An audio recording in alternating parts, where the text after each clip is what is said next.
નમસ્કાર મિત્રો, જો તમે ગુજરાતની અંદર ઓડિયો વિઝ્યુઅલ સર્વિસ આપવાનું કામ કરી રહ્યા છો અથવા તો audio visual related service provide કરવાનો નવો ધંધો શરૂ કરવાનું વિચારી રહ્યા છો, તો તમે જે તમારો પ્રોજેક્ટ શરૂ કરી રહ્યા છો એ પ્રોજેક્ટ શરૂ કરવા માટે જે સેટઅપ ઊભું કરવું પડતું હોય છે. આપણા પ્રોજેક્ટની અંદર માની લો ઓફિસ બિલ્ડિંગ લેવું પડતું હોય, શેડ લેવું પડતું હોય, અથવા તો મશીનરી ઇક્વિપમેન્ટ લેવા પડતા હોય, ફર્નિચર ફિક્સચર કરવું પડતું હોય છે.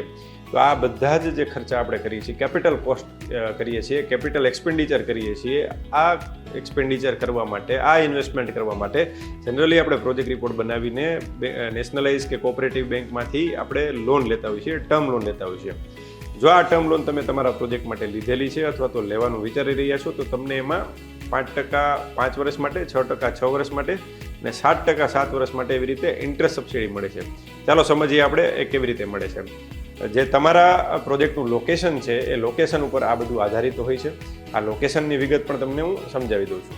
ગુજરાત આત્મનિર્ભર સ્કીમ 2022 અંતર્ગત ગુજરાતના અલગ અલગ તાલુકાઓને અલગ અલગ કેટેગરીમાં ડિસ્ટ્રીબ્યુટ કરેલા છે. જેમ કે આપણે કેટેગરી 1, 2 અને 3 એવી રીતે કરેલા છે. માની લો કે તમે રાજકોટ તાલુકા અને રાજકોટ જિલ્લા, રાજકોટ સિટીની વાત કરો છો તો એ કેટેગરી 3માં આવે છે. ગોંડલ તાલુકો અને એની વાત કરો છો તો કેટેગરી 2માં આવે છે. પણ ચોટીલાની વાત કરો છો તો ચોટીલા તાલુકો જે છે એ કેટેગરી 1માં આવે છે. ઇન્ટરેસ્ટ સબસિડી જે છે એ ડિપેન્ડ કરે છે કે તમે કયા તાલુકાની અંદર, કઈ કેટેગરીના તાલુકાની અંદર તમે તમારું યુનિટ શરૂ કરી રહ્યા છો, એના ઉપર તમને સબસિડી મળશે. આ એક્ઝામ્પલમાં આપણે સમજ્યા ચોટીલા, ગોંડલ અને રાજકોટની વાત કરીએ તો જો તમે રાજકોટની અંદર સર્વિસ યુનિટ ચાલુ કરો છો, જે આપણે વાત થઈ એ મુજબ, તો તમને 5% ઇન્ટરેસ્ટ સબસિડી 5 વર્ષ માટે મળે છે. ગોંડલની અંદર કરો છો તો 6% ઇન્ટરેસ્ટ સબસિડી 6 વર્ષ માટે મળે છે. અને એ જ વસ્તુ ચોટીલાની અંદર તમે શરૂ કરો છો તો 7% ઇન્ટરેસ્ટ સબસિડી 7 વર્ષ માટે મળે છે. તો આવી રીતે તમે જે તમારું યુનિટ શરૂ કરી રહ્યા છો એમનું લોકેશન સિલેક્શન કરવું એ પણ મહત્વનો ભાગ હોય છે. અને આની અંદર તમને આ પ્રકારની સબસિડી મળતી હોય છે.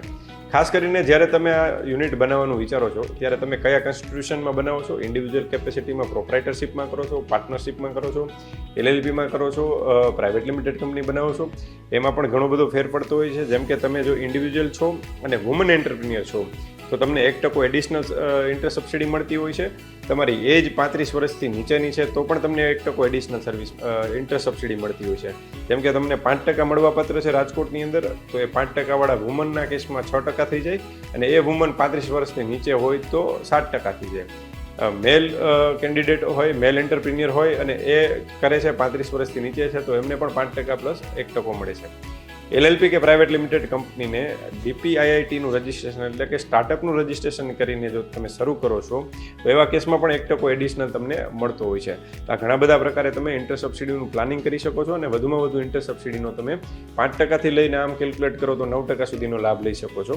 પણ મેક્સિમમ જે તમે લાભ લ્યો છો એ બાદ કરતાં જે તમારી ટર્મ લોન છે એમાંથી 2% ઇન્ટરેસ્ટ તો તમારે ભોગવવું પડે છે. એટલે કે 10%ની લોન હોય તો વધુમાં વધુ 8% ઇન્ટરેસ્ટ સબસિડી લઈ શકાય.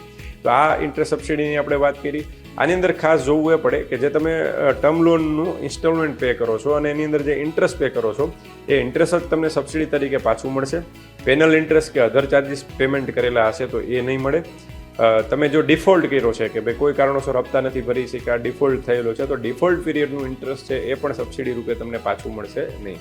અને આવા સર્વિસ યુનિટને ખાસ કરીને 10થી વધારે લોકોને એમ્પ્લોયમેન્ટ આપવું ફરજિયાત છે આ યુનિટ કરો છો ત્યારે. અને GST નંબર લેવો ફરજિયાત છે. તમારું સોપેક લાઇસન્સ હોય તો સોપેક લાઇસન્સ લેવું જરૂરી છે. ઉદ્યમ રજિસ્ટ્રેશન કરવું જરૂરી છે. તો આ બધા જ લાઇસન્સો અને 10 લોકોનો રોજગાર અને જે GSTની વાત છે તમે ફૂલફિલ કરો છો તો તમારું યુનિટ જે છે એ સબસિડી મેળવવાને પાત્ર છે. જો તમે તમારા સર્વિસ યુનિટની અંદર સબસિડી લેવા માંગો છો તો તમારે નેશનલાઇઝ બેંક, કોઓપરેટિવ બેંક કે પ્રાઇવેટ બેંકમાંથી જ લોન લેવી પડશે. NBFCમાંથી લીધેલી લોન છે એ સબસિડી મળવાને પાત્ર નથી થતી. તો ખાસ કરીને બેંક સિલેક્શન વખતે પણ તમારે ધ્યાન રાખવું પડશે. અને ખાસ જે એમ્પ્લોયમેન્ટ તમે 10 લોકોનું આપો છો એમાંથી 85% લોકો જે છે એ લોકલ ગુજરાતના હોવા જોઈએ અને બાકીના લોકો છે બહારના હશે તો ચાલશે. સાથે સાથે તમારે જે એપ્લિકેશન કરવા માટે તમારી પાસે જે ટાઈમલાઈન છે એ એવી હોય છે કે તમારું ફર્સ્ટ ડિસ્બર્સમેન્ટ થાય છે લોનનું, પહેલો હપ્તો લોનનો ઉપાડો છો ત્યારથી 1 વર્ષની અંદર, અથવા તો પહેલું બિલ સર્વિસ પ્રોવાઈડ કરવાનું ચાલુ કરો છો અને સર્વિસ રેન્ડરિંગનું કામ ચાલુ કરો છો એટલે ત્યારથી જે પહેલું બિલ બને છે, પહેલું બિલ અથવા તો ફર્સ્ટ ડિસ્બર્સમેન્ટ બેમાંથી જે મોડું હોય એના 1 વર્ષની અંદર તમારે અરજી કરવાની હોય છે.